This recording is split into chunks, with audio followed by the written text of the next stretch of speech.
Assalamualaikum warahmatullahi wabarakatuh.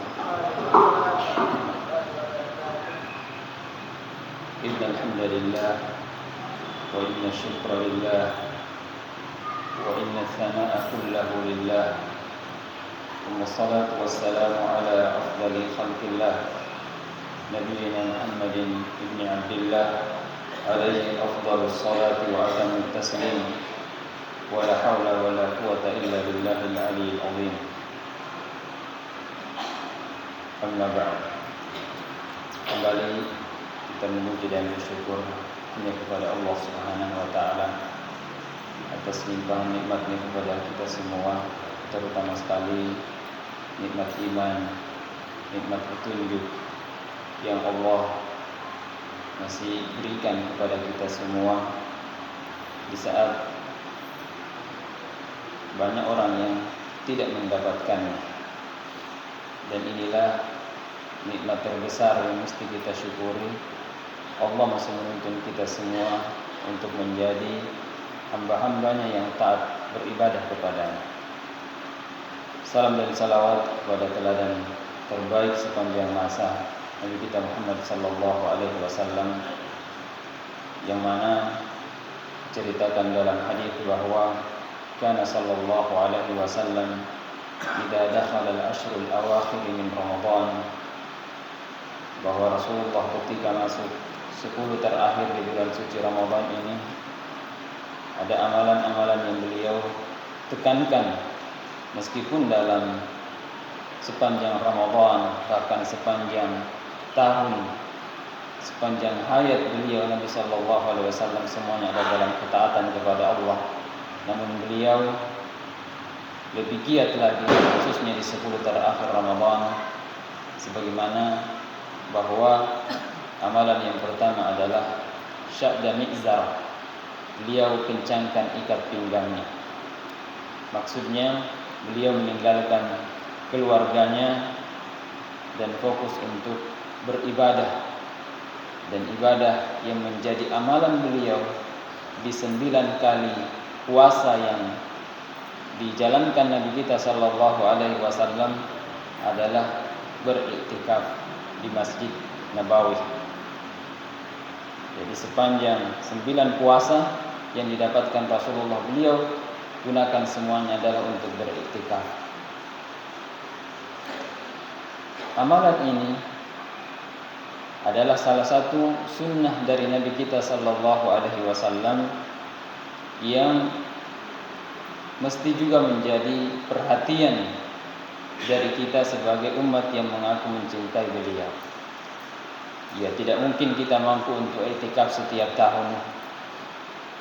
Akan tetapi minimal kita niatkan bahwa saya berniat iktikaf sekali sepanjang hidup saya, iktikaf yang sempurna. Karena boleh juga iktikaf setengah-setengah. Misalnya kita tinggal antara maghrib isya dengan niat iktikaf, sudah dicatat sebagai orang yang beriktikaf. Tapi yang sempurna adalah ketika kita niatkannya dari malam 21 sampai di akhir Ramadan. Itulah iktikaf yang sempurna. Dan Nabi tidak pernah meninggalkannya.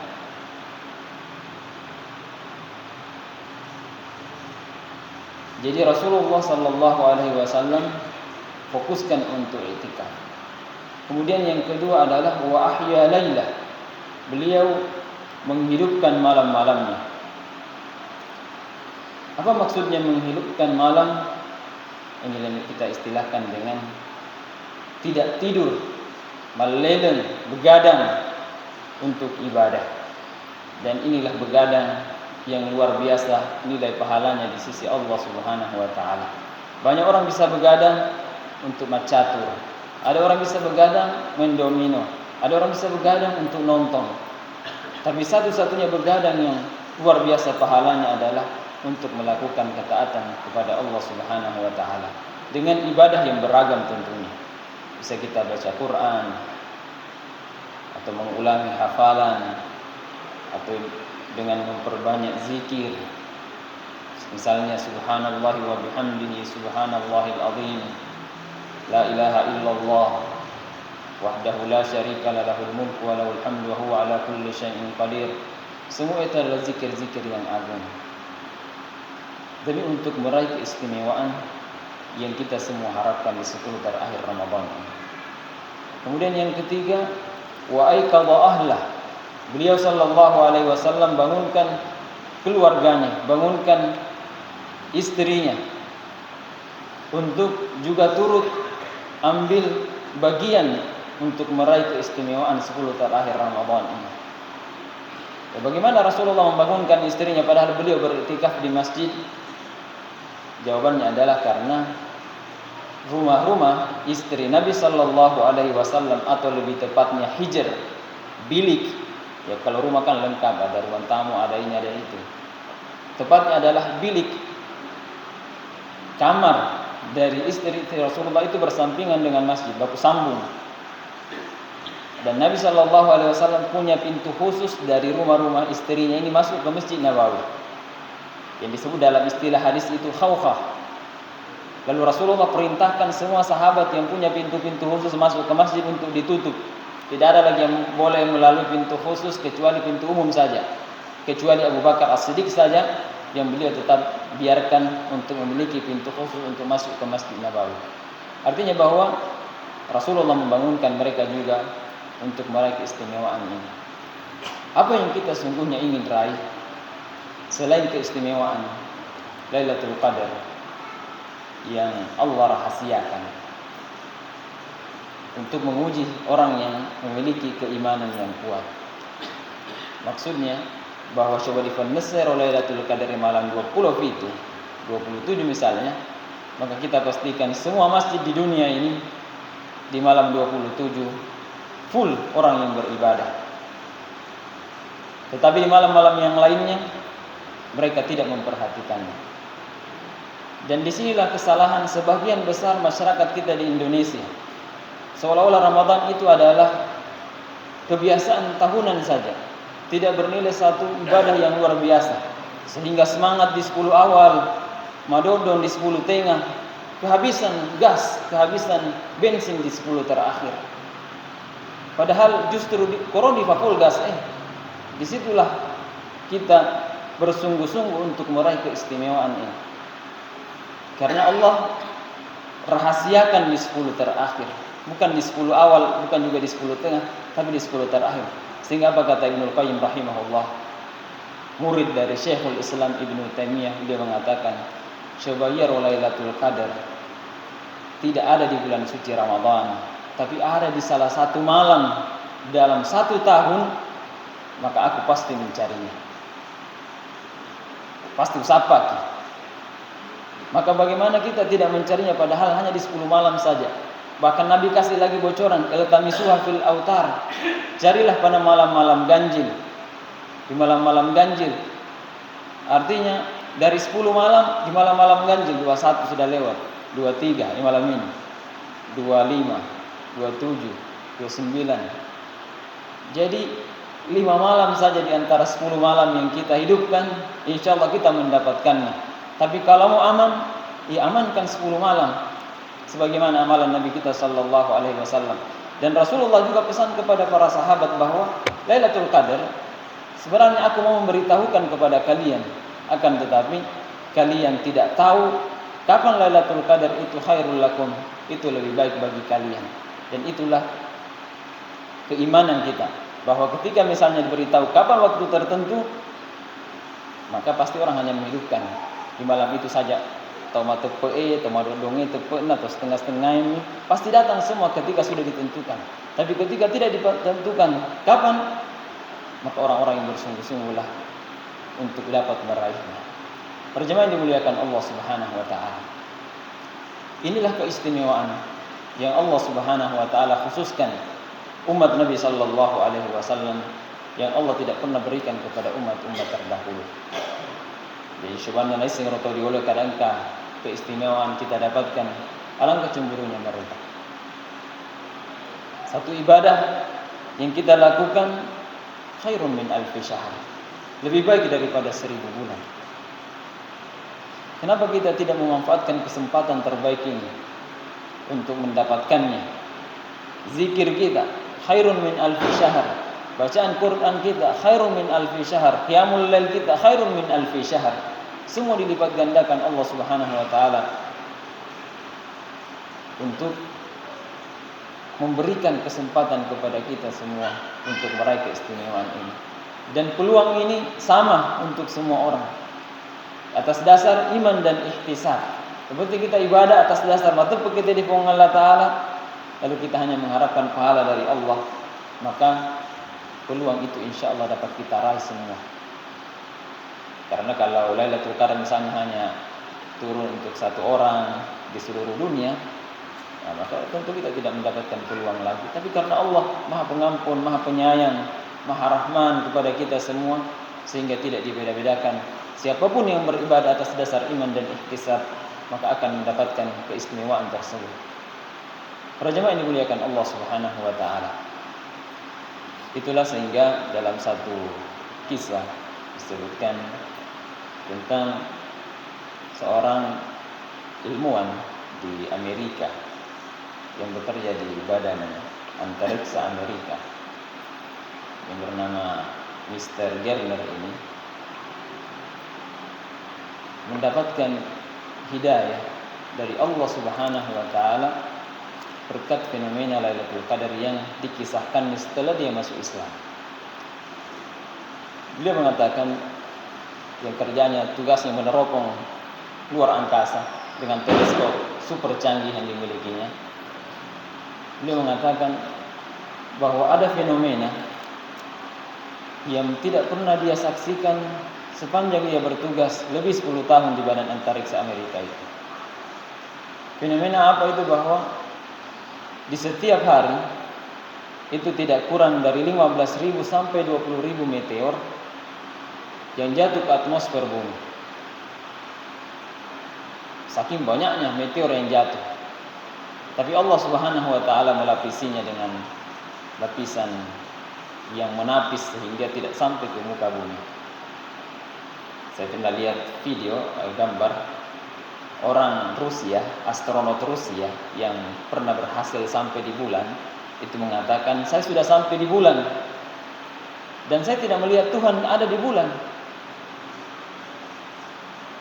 Ucapannya ini kemudian Allah hukum dia jatuh dari bulan. Entahlah bagaimana caranya jatuh, dengan pakaian astronot yang super canggih itu, jatuh dan ditemukan hanya kurang lebih seperti ini besarnya, hangus, terbakar. Itu bahwa begitu dahsyatnya kondisi di luar angkasa sana. Maka beliau mengatakan bahwa setiap hari tidak kurang dari 15.000 sampai 20.000 meteor jatuh ke bumi. Tapi kenapa malam ini tidak satu pun meteor yang jatuh ke bumi, ke atmosfer bumi? Akhirnya dia teliti, tetap tidak ada. Akhirnya di tengah kebingungannya, dia pun bertanya kepada sesama karyawan yang juga bekerja di situ, yang kebetulan beragama Islam, tentang bagaimana pandanganmu dalam keyakinanmu tentang malam ini. Oh, kami semua umat Islam, kata sahabatnya ini, yang memang meyakini bahwa di 10 terakhir Ramadan, tepatnya malam-malam ganjil, itu adalah malam Lailatul Qadar. Ada apa Lailatul Qadar itu? Dia semakin ingin tahu apa itu Lailatul Qadar. Maka dibukakanlah Al-Quran, dibacakanlah surah Al-Qadar tentang fenomena Lailatul Qadar itu. Itulah yang membuat dia tertarik untuk mempelajari Islam. Setelah itu dia meneropong lagi, dan beliau mengatakan bahwa ada cahaya yang luar biasa dahsyatnya dari Ka'bah ini, cahaya vertikal ke langit. Dia teropong lagi, jangan sampai hanya kesalahan alat saja. Ternyata tetap benar informasi itu, bahwa ada cahaya vertikal yang bersambung antara Ka'bah dengan langit.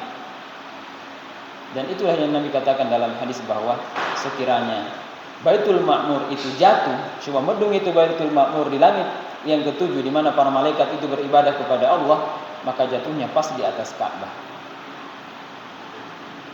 Akhirnya setelah peristiwa itu dia pun memutuskan untuk mengucapkan 2 kalimat syahadat, dan mengakibatkan beliau dipecat dari pekerjaannya yang sudah gajinya mapan, terpandang dan lain sebagainya, semua ditinggalkan. Semua itu adalah embel-embel dunia saja dan memilih jalan petunjuk Allah Subhanahu wa taala.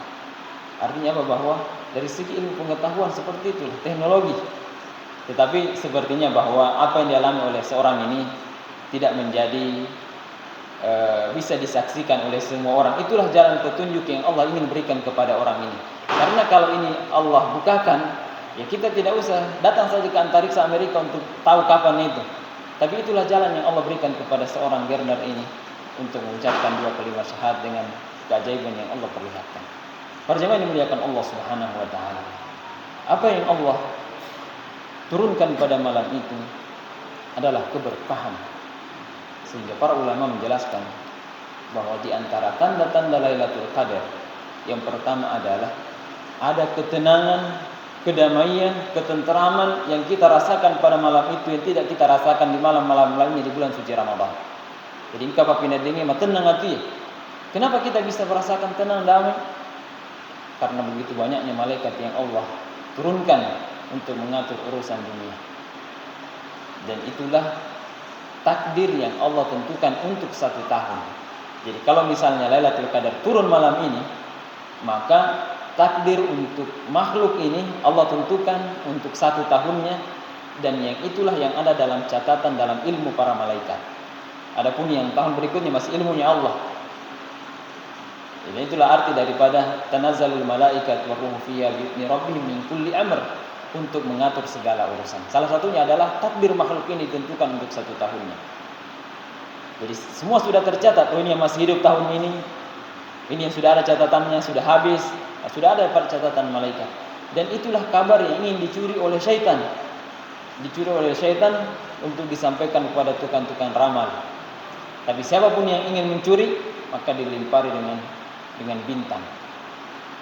Perjamaah dimuliakan Allah Subhanahu wa taala. Jadi tanda yang pertama. Tanda yang kedua adalah bahwa di malam itu cuaca sangat tidak terlalu panas, tidak terlalu dingin. Artinya adem. Selain perasaan kita beribadah tenteram, kondisi cuaca juga sangat kondusif. Kemudian tanda yang ketiga, Allah perlihatkan kepada sebagian sahabat Nabi sallallahu alaihi wasallam, dan juga kadang Allah perlihatkan kepada orang-orang yang saleh tentang Lailatul Qadar itu. Diperlihatkan sahabat ada mimpi tentang Lailatul Qadar, maka itu adalah mimpi yang benar. Dan tanda yang keempat adalah bahwa matahari di pagi hari ketika terbit itu kuning dan tidak menyilaukan mata. Nanti setelah meninggi, cahayanya tidak memancarkan cahaya panas ketika pertama kali terbit. Tapi koya milik tanda keempat terlambat nih tahu. Dari kapan? Hatta matla'il fajar. Dari terbenamnya matahari sampai terbitnya fajar. Jadi dari waktu maghrib sampai waktu subuh itulah waktu Lailatul Qadar. Sehingga kalaupun kita istirahatlah sedikit mungkin untuk menguatkan kita agar bisa beribadah. Demi apa tadi? Bahwa kita semua rindu untuk mendapatkan keistimewaan yang luar biasa ini, yang lagi-lagi bentuk rahmat dan kasih sayang Allah kepada kita semua, sehingga satu amalan Allah lipat gandakan dengan pahala yang luar biasa. Alangkah merupakan sebuah kerugian ketika kita tidak memanfaatkannya dengan sebaik-baiknya. Itulah sebabnya sehingga Rasulullah sangat marah ketika ada orang yang mendapatkan Ramadan lalu kemudian dosa-dosanya tidak diampuni Allah, sehingga Nabi mengaminkan malaikat Jibril alaihissalam bahwa siapapun yang mendapatkan Ramadan lalu dosanya tidak diampuni, maka itulah orang yang celaka. Lalu Nabi pun mengaminkannya. Artinya apa? Bahwa peluang kesempatan yang besar ini jika kita tidak dimanfaatkan dengan sebaik-baiknya, itu sama saja dengan orang yang kufur nikmat atas nikmat yang Allah berikan. Dan salah satu nikmatnya adalah keistimewaan Lailatul Qadar yang khairun min alfi syahr. Demikian apa yang dapat kami sampaikan pada kesempatan malam hari ini. Mudah-mudahan kita semua lebih semangat lagi untuk memanfaatkan kesempatan-kesempatan terakhir ini agar kita betul-betul meraih apa yang Allah Subhanahu wa taala janjikan untuk hamba-hambanya yang istiqamah di dalam melakukan ketaatan. Barakallahu li wa lakum fil Qur'anil Karim wa nafa'ani wa iyyakum bima fihi min al-ayatil hakim. Aqulu ma tasma'un wa astaghfirullah li wa lakum. Wassalamu alaikum warahmatullahi wabarakatuh.